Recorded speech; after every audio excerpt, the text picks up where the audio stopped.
그렇다면 이 텔레그램 박사방의 운영자 조주빈과 관련된 수사 상황이 어떤지 좀 한번 볼까요? 예, 1차적으로 마약 관련된 수사가 지금 계속 진행되고 있습니다. 이게 기소하면서 들어왔던 그 내용 중에는 마약 문제는 없었어요, 사실은. 근데 이게 조사가 되고 있다고 지금 얘기가 나오고 있는데 이유는 뭐냐면요. 조주분이 예전에 언론에도 보도가 됐습니다만 본인이 마약이나 총기류를 판매한다는 광고를 한 적이 있었지 않습니까? 근데 실질적인 증거가 없어 거기에 대한 직접적인 수사가 없었는데 지금 현재 검찰이 이 부분을 들여다보고 있는 과정에 의미 있는 하나의 사실을 찾아냈습니다. 그게 뭐냐면 지금 성명불상자로 표명돼 있는, 그러니까 누군지 알 수는 없지만 지금 특정되지 않았지만 SNS 등의 마약을 판매한다는 광고글을 지속적으로 올리고 있다는 겁니다. 근데 중요한 사실은 여기에 쓰는 아이디하고 이메일 주소가 조주빈이 사용했던 아이디와 비슷하고 동일하다는 겁니다. 그럼 결국 검찰 입장에서 봤을 때는 아직은 성명불상자로 표현돼 있지만 이메일과 아이디가 비슷하기 때문에 결국 이게 조주빈이 아닌가라고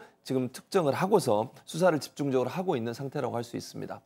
네, 그리고 또 이제 어제는 조주빈의 공범으로 보여지는 거제시청 공무원 천모 씨에 대한 재판이 열렸는데 이 사람이 이제 재판은 공개된 자리에서 열리지 않습니까? 이 사람이 이제 재판정에 들어오면서 취재진이랑 방청객들이 앉아 있으니까는 고개를 돌려서 이렇게 시선을 애써 외면했다고 하는데 이 사람과 관련돼서 이제 제기된 공소 사실은 보면은 미성년자 등과의 성관계를 촬영한 혐의, 그다음에 음란물 등을 소지한 혐의들인데 여기에 대해서는 이미 증거가 다 확보가 됐기 때문에 공소 사실을 모두 인정을 했다고 하니까는 앞으로 향후 그 재판 전략은 뭔가 선처를 구하는 방향으로 가지 않을까 싶고 이 외에도 조주빈 측의 개인 정보를 누설을 해준 사회복무요원이 있고 또 태평양이라고 하는 이모군이라고 하는데 이 사람은 이제 별도의 또 방을 운영을 했던 사람인데 지금 같이 기소가 돼 있기는 하지만은 다른 재판부고 병합해서 재판은 진행하지 않을 거라고 지금 합니다. 예, 이런가 하면은 텔레그램 엠번방과 박사방 등 디지털 성범죄를 수사하고 있는 경찰이 지난 9일까지 총 309명을 검거했다고 밝혔습니다.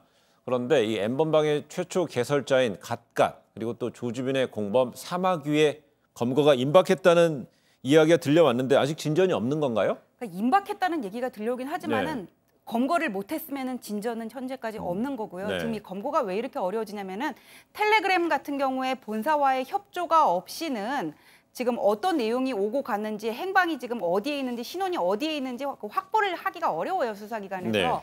더군다나 지금 조주빈 같은 경우에는 휴대폰 비밀번호와 관련해가지고 협조를 안 해주고 있거든요. 그렇기 때문에 기계를 이용해서 지금 이거를 풀어야 되는데 우리가 얼마 전에 봤던 그 울산 함영 사건 수사와 관련해가지고 스스로 목숨을 끊은 그 검찰 수사관 같은 경우에도 이거를 푸는데 4개월 정도 걸리지 않았습니까? 그래가지고 이게 지금 행방이 계속 이렇게 신병을 빨리 확보를 하는데 시간이 걸리고 있는 그런 상황이라고 하고요. 그다음에 지금 디지털 성범죄와 관련해 가지고는 검찰에서는 N번방 외에도 대대적으로 수사를 하고 있는데 지금까지 총 309명 정도가 검거가 됐다고 하고 이 중에 146명은 N번방과 같은 성착취 영상물을 공유한 사람들이고 그 외에 77명은 뭐 합의되지 않은 성관계 영상을 1:1 채팅을 통해 유통한 사람들이라고 하고 또 여성 아이돌 그룹의 어떤 사진이나 영상을 활용한 딥페이크 합성물을 유포한 SNS상의 디지털 성범죄자로 입건된 사람도 71명에 이른다고 합니다. 네, 지금까지 조주빈 공범 부탁 강훈의 신상 공개 이야기하고요. 관련된 수사 상황, 전개 상황을 좀 짚어봤고요.